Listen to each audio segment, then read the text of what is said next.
ustedes se bajen el PCIN, o mejor dicho, la versión modificada del PCIN, que es la versión que estuvimos trabajando, lo que tienen que hacer es ejecutar este programa.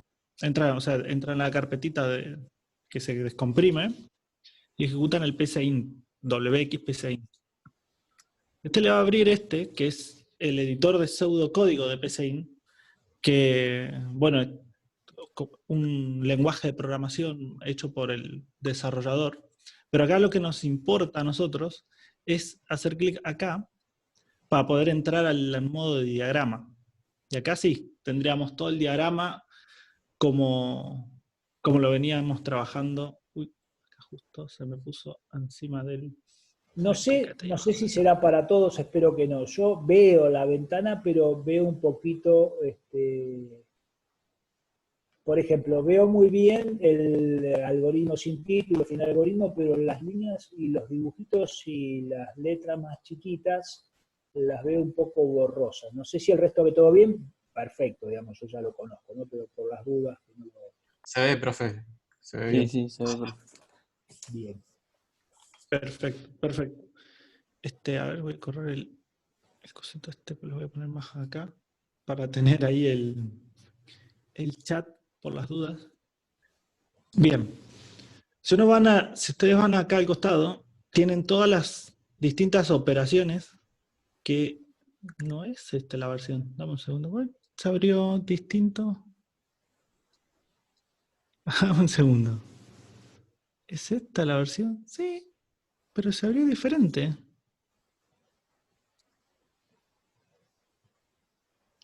No tienen... ¡Ah, Dios! Bueno, pero cuando lo tirás para... Yo el que probé ayer, No, pues lo tengo acá. Brian mostraba los símbolos originales, pero Sí, cuando lo pegabas... Ahí está, ¿ves? Es que no sé, se me habrá desconfigurado el otro, pero utilicé el mismo del que te mandé el archivo comprimido. Bueno, me lo bajé, lo descomprimí y ahora se ven bien. Así que, bueno, sigamos entonces.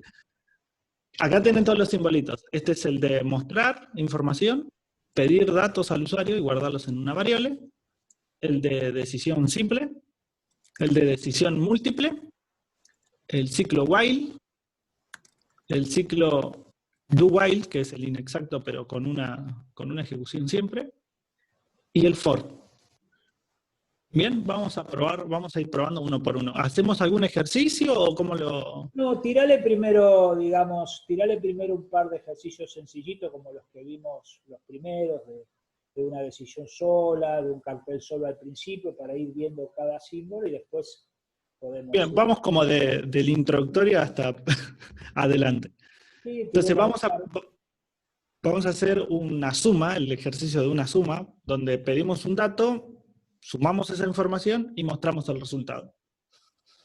Para pedir la información utilizábamos entonces acá vamos a guardarlo en dos variables, A, B. Acá lo pueden hacer así o pueden hacerlo así también. B, no me acuerdo cuál era la forma que le habíamos dicho. Cualquiera de las dos. Bien, luego pondríamos una operación de asignación, que en este caso haríamos S igual a A más B, que sería el de asignación, como nosotros lo conocemos, y luego mostraríamos el resultado. S. También podemos hacer que muestre un mensaje adelante, por ejemplo, entre comillas y con la coma. Podríamos ponerle, no sé, la suma es, dos puntos, y que muestre el resultado de la suma. Si uno esto lo ejecuta, me muestra la ventanita de ejecución. Acá en este caso, como no hay mensaje, me dice directamente el botón ahí quedándose esperando que yo ingrese el valor que le va a ir a asignar a A. En este caso le vamos a poner un 3. Después me pide el segundo, que sería B. 5. Hace la suma y me muestra un 8. Lo bueno de PCIN es, además de poder ejecutarlo, nosotros podemos decirle que... Pará un segundito, Brian. Mostrarle cuál es el botoncito de ejecución. Ah, sí. El botón de ejecutar es el verdecito que está acá arriba. arriba a la izquierda. ¿Izquierda? Sí, izquierda. Tenemos este y podemos ejecutar con este también, que son dos pasos, dos como patitas. Ese de los dos pasos, de las patitas, lo que hace es ejecutar nuestro código, o sea, nuestro programa, lo ejecuta y nos va mostrando línea por línea en dónde está ejecutándose, qué es lo que se está ejecutando. Eso está bueno cuando utilizamos condicionales, ahora lo vamos a ir viendo, pero si yo le pongo acá a ejecutar, parecería como que es una ejecución común y corriente, porque acá yo tengo, ahora lo voy a hacer zoom, porque acá yo tengo la misma ejecución que teníamos recién, pero fíjense que él me indica en dónde está. Él está pidiendo un dato y lo va a guardar en A. ¿Vieron que tiene como una flechita verde? Entonces me está indicando en dónde está. Si yo le pongo, no sé, 5, por ejemplo, me dice ahora está en el B, pidiendo el de B. 6. Hace la suma y muestra. ¿Bien? Entonces, esas dos formas de ejecutar tenemos. Tenemos la de ejecutar sin pasos, que sería ejecutarlo directamente y uno va ingresando los valores, que sería el verde, o la ejecución paso a paso, que él me va a ir indicando qué es lo que va haciendo, o por qué parte del flujo está a medida que se va ejecutando el programa. Acá por ahí no tiene mucho sentido porque tenemos un flujo inalterable, sí, es todo derecho. Claro, es solamente un flujo y está todo secuencial, uno abajo del otro directamente. La ejecución va a ir de uno abajo del otro. Pero vamos a ver, por ejemplo, vamos a hacer otro ejercicio. Brian, Acá el resto, ¿cómo se usa en ese diagrama? Si quisiéramos ver el resto de la división entera. En el resto, si nosotros quisiéramos ver el resto entre los dos números, por ejemplo. Sí, por ejemplo. Entonces, para poder, por ejemplo, si yo no quiero este ya no lo quiero utilizar, porque en este caso pondría directamente algo así, ¿no? A, resto de B. Correcto. Entonces él va a resolver eso y me va a mostrar el resultado, y este ya no lo necesito. Entonces, para poder eliminarlo, vamos a la esquina, acá se pone un tachito, y lo soltamos ahí, y ahí lo elimina. Entonces ahora sí, vamos a probarlo. Sí, que habría que cambiar el cartel, ¿no? El resto es... Sí, yo soy muy... Ah, está bien. El resto es... Bien. Vamos ahí en equipo. Le voy a hacer zoom para que se vea más grande. Ustedes lo ven. Y ahora vamos a poner, no sé qué sé yo. 5 y 2, por ejemplo. Iba a elegir 5 y 2, pero Sí, está bien. 5 y 2. Fíjense que acá dice resto es 1. Justamente el resto es 1. Entre 5 y 2, el resto es 1. Vamos a probar otro nombre porque justo el 2 es algo 5 y 3. particular. Claro. 5 y 3, el resto te va a dar 2. Claro, 5, 3. El resto da 2. Bien, entonces, mismo operador que cuando usamos en el codeblock, ¿sí? Mismo operador. Exactamente. El símbolo de porcentaje, recuerden, nunca, ni en un diagrama, ni en el lenguaje C, C++, el símbolo del porcentaje es un cálculo porcentual, sino que es el resto de la división entera. Eso es importante que lo sepan, ¿sí? Ponen el símbolo de porcentaje y no están calculando un porcentaje. Para calcular un porcentaje hay una fórmula matemática, ¿sí? Hay una manera de hacerlo matemáticamente. Entonces, el porcentaje, el símbolo de porcentaje es el resto de la división entera. Y la barra debe ser el de dividir, ¿no? El cociente. Sí, si yo le pongo acá una barra, él va a hacer la división directamente. ¿Ves? Y lo bueno que tiene PCIN es que si yo lo ejecuto y ya le había puesto valores, él vuelve a ejecutar y con esos mismos valores, entonces no tengo que volverlo a ingresar. Para volverlo a ingresar lo tendría que cerrar o apretar reiniciar. Claro. Y volverlo a ejecutar. Y se esconde el desgraciado atrás, pero ahí está. Lo pongo, no sé, 5 dividido 2, me va a dar 2,5. Bien.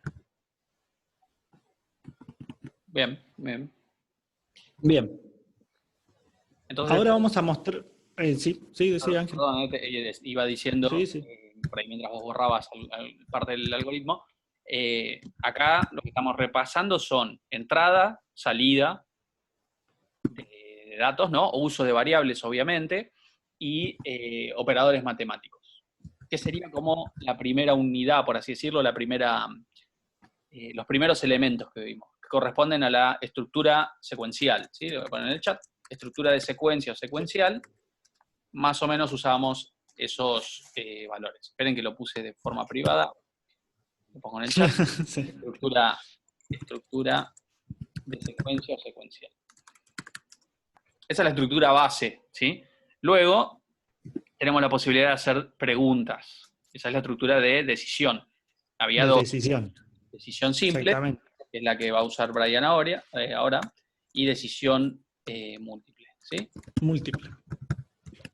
Vamos a hacer el típico ejercicio de si un número es positivo, negativo o cero. Entonces vamos a poner nuestra variable n, es decir, si n es mayor a 0, esto venimos trabajándolo de la misma manera que lo veníamos trabajando, igual que en C.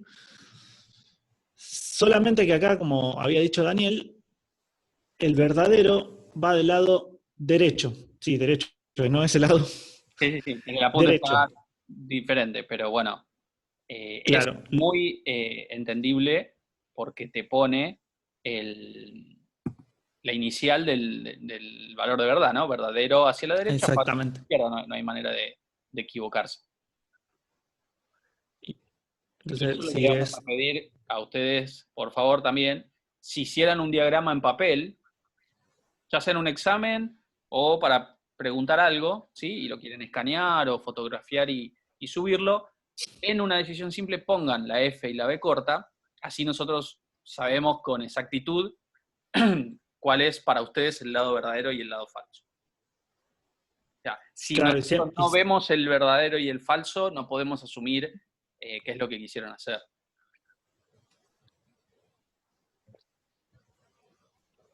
Claro, y si utilizan el verdadero para un lado y el falso para el otro, traten de respetarlo eso en todo el diagrama. Tal cual. Para que no sea seguir como una lógica. Es decir, bueno, el verdadero es siempre a la izquierda, entonces pongo siempre los verdaderos a la izquierda. O el verdadero es siempre a la derecha, pongo siempre los verdaderos hacia la derecha. No hagan como en una casa donde yo viví, que en la cocina tenías, del lado derecho abría y salía el agua, ponerle fría, y del lado izquierdo el agua caliente. Eso en la cocina. Pero si ibas al baño, estaba al revés.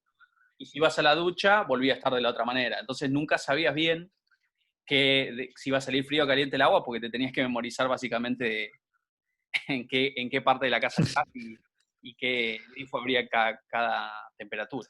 Así que traten de no hacer eso sin tener un criterio. Sí, eso es muy común. En mi casa que yo vivía antes también era así. Sí, porque la cocina y el comedor eran diferentes. Bueno, bien, entonces si esto es... Sí, decía Ángel, no pasa nada. No, explícalo hasta ahí, podemos poner ya que es positivo, ¿no? Positivo, está bien escrito, lo puse en mayúscula y quedó todo como medio playero, ¿no? Está bien, se entiende bien. Pero ¿qué pasa si esto es falso? Este falso tiene dos posibilidades. O es negativo o es cero, porque cero no es ni positivo ni negativo. Entonces tendríamos que hacer otra pregunta más. Vamos a anidar. Podemos ahí anidar, ¿eh? Entonces si n es, no sé, menor a 0, por ejemplo, mostraríamos por el lado verdadero, negativo. Negativo. Bien. Si no, ponemos 0. PCInt tiene esta versión PCInt uno puede, con la ruedita del mouse, con el scroll, puede hacer zoom tanto para arriba, o sea, para acercarse, ahí podemos ver hasta la esquinita de la P, qué fachero.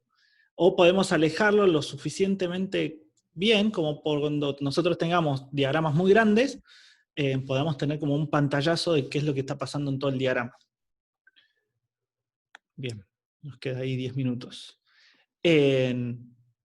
También, si no les funciona la ruedita del mouse, pueden apretar el page up, page down, no sé si lo pronuncié muy mal, pero es el de avanzo la página o arriba o hacia abajo, la página en el teclado, y tienen también ahí el zoom. Ese zoom lo tienen en esta versión nomás, porque el PCInt en la versión original no lo tiene, y yo se lo agregué porque justo teníamos un alumno que no le andaba la ruedita al mouse, entonces le agregamos ahí la funcionalidad esa. Bien, vamos a probar este programa. Vamos a probarlo con el modo ese paso a paso, así vamos viendo qué caminos va tomando a medida que vamos ejecutándolo. Fíjense que ahí se quedó esperando, se quedó ahí esperando que yo ingrese algo en N. Y acá vamos a ingresar, no sé, el 5. Dice que le dio ahí verdadero, pasa por el camino del verdadero, analiza el del falso, no sé por qué, pero me muestra el positivo. ¿Por qué se habrá ido en falso? No sé. Pero si yo lo ejecuto, vamos a probar con un número negativo. Vamos a mostrarlo más grande. Menos 5. Le dio falso. ¿Dónde se fue? Ahí está analizando ese. ¿Por qué se fue el del 0? Si mostró el negativo. Ahí me parece que PCI no está funcionando eso muy bien. Sí. Así que no es muy confiable ese, el paso a paso. Siempre encontramos algo que nos deja en ridículo cuando estamos explicando algo. Ay, Dios. Eso es algo a corregir, pero el funcionamiento es el correcto. Claro. Lo único que está mostrando mal el flujo. El flujo, sí, se fue para allá. Y en el otro, cuando vino por este lado, por el positivo también. Pero bueno, acá más allá del flujo paso a paso, lo importante es que se pueda ejecutar el diagrama y uno pueda manipular el diagrama de una forma más fácil. ¿No? Bien. Faltaría probar el 0, pero probarlo no con el flujo, sino directamente con el número. Vamos a probarlo directamente con el número, porque ya vimos que el del flujo nos traicionó, pero ahí mostramos 0. Bien. Muy bien, entonces ahí tenemos un ejemplo con decisión simple, están anidados. Si quisiéramos hacer con operadores lógicos, se pueden agregar, por ejemplo, si quisiéramos saber si el número está entre 1 y 10, ¿no? Y sacar el resto. El resto ya sabemos que lo podemos sacar tirándolo al tacho de basura. Entonces nos quedaría un diagrama donde ingresamos un número y nos preguntamos si ese número está entre un rango, por ejemplo, entre 1 y 10. Eso quiere decir que tendría que ser mayor o igual a 1 y n menor o igual a 10. Acá PCIN siempre nos obliga a, cuando trabajamos con operadores lógicos, ponerlo entre paréntesis cada una de las operaciones, cada uno de los... ¿cómo es que se dice? Proposiciones lógicas, sí. Claro, las proposiciones. Ok, bueno, es algo... Para que, claro, eso nos obliga siempre a hacerlo. Sí, ¿qué ibas a decir, Ángel? No, es algo en lo que por ahí se diferencia un poquito ahí del code blocks, del C, donde no hace falta, pero tampoco es algo completamente inentendible, ¿no? Como si fuese en matemática, separamos cada parte, cada proposición, entre paréntesis. Y ahí podríamos poner por lado verdadero, por ejemplo, no sé, nota correcta o nota válida. Nota correcta o nota válida. Entonces ahí tenemos esa validación. Si no, podríamos poner nota incorrecta. Si un docente estuviese cargando una nota y pone que el alumno se sacó un 12, es una nota incorrecta, o algo raro hubo ahí para que le ponga un 12 en lugar de, ¿no? Entre 1 y 10. Exactamente. Entonces, si ustedes se fijan acá, PCIN le puso unos puntos suspensivos, porque él dijo, el texto es muy grande, vamos a achicarlo para que sea más fácil entender el flujo. Entonces lo corta y le pone unos puntos suspensivos. Si yo le hago doble clic, lo sigo viendo, pero si me voy de ahí, me lo muestra. Para indicarle que siempre me los muestre, no importa si le estoy haciendo clic o no, hay que hacer clic en este botoncito que está acá. Que acá tiene como un diagrama, el de al lado. Se llama acortar textos largos. Bastante. Si uno le hace clic, sí, bien descriptivo. Ya uno no le hace clic, ya no lo corta, lo deja tal cual como lo vienen manteniendo. Cuando tenemos condicionales muy, muy grandes, ahí está muy bueno que los corte porque es más fácil de seguir un flujo si ya sabemos que ese condicional funciona bien. Claro. Pero en este caso no, en este caso sería lo ideal que no los corte. Bien, entonces Bien, vamos a probarlo. habría que cerrar la aplicación, la ejecución, ¿no? Porque si no te lo toma. Ah, no, te toma el cambio. Vamos a probar. ¿No? Supuestamente debería tomarme el cambio, ¿eh? Sí, Perfecto. desgraciado, sí. No, pero está Ingresó bien. el cambio. Pusiste Sí, un sí, 0, sí. ¿no? Sí, Te se dice, ingresó solo porque es el... Si le doy reiniciar, él empieza de nuevo. Entonces vamos a ingresar, no sé, el 12 que había dicho Ángel, me dice nota incorrecta. Porque justamente lo que está pasando es que no es mayor a 1, ni tampoco es... y claro, no es... Mejor dicho, es mayor a 1, ya estamos mal, Brian, pero no es menor a 2, a 10. ¿Bien? Entonces le da falso a esta condición. Y viene para acá y muestra nota incorrecta. claro, como usamos AND, tienen que ser los dos verdaderos para que sea verdadera la proposición total o la de la decisión. Entonces tiene que ser verdadero mayor o igual a 1 y menor o igual a 10. O sea, el número 7, por ejemplo. Claro, vamos a reiniciarlo y vamos a ingresar el 7. Nota correcta. Bien. Para verlo ahí como ejemplo. Bueno, entonces El como... OR, tendremos que ver el OR. Sí, ¿No hay nota 0? Ahí probemos. Ah, no, no hay nota 0. Porque con 0 nos va a dar como nota incorrecta. correcto. Exacto. Sí, sí, sí. Ya eso ya lo habíamos probado. Ujú. Y con el O podríamos hacer algún ejemplo donde sean un rango que no se cruza para nada. Por ejemplo, podemos hacer n menor a 10 Y menor. O, N. Podríamos hacer, sería así. Sería lo mismo, lo podríamos hacerlo al revés. Mayor, menor a 1, menor a 1, o menor o igual a 0, Sí. o mayor a 10. E intercambiar los... Y nos quedarían intercambiados estos. Exacto. Entonces, en vez de estar preguntando sobre lo que es válido, estoy preguntando sobre lo que consideramos que no es válido. Decimos, si es menor a 1, o si es mayor a 10, es una nota incorrecta. Uh-huh. Es decir, que el 12 no va a ser menor a 1, pero sí va a ser mayor a 10. Entonces me va a dar como nota incorrecta. El menos 3 no va a ser mayor a 10, pero sí menor a 1. Entonces me lo va a dar como nota incorrecta. El 7, el 7 no cumple ninguna de las dos.